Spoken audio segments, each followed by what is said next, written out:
శ్రీ కేశవ్ పయ్యావుల.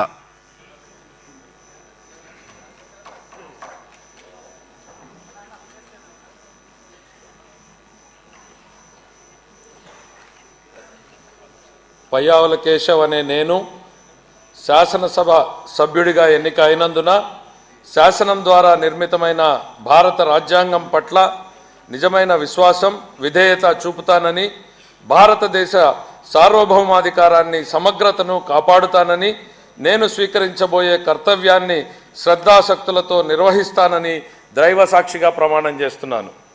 ఆంధ్రప్రదేశ్ శాసనసభ సభ్యుడైన పయ్యావుల కేశవ్ అనే నేను సభ నియమాలకు కట్టుబడి ఉంటానని, వాటిని అనుసరిస్తానని, సభ మర్యాదలను పాటిస్తానని, సాంప్రదాయాలను గౌరవిస్తానని దైవ సాక్షిగా ప్రమాణం చేస్తున్నాను.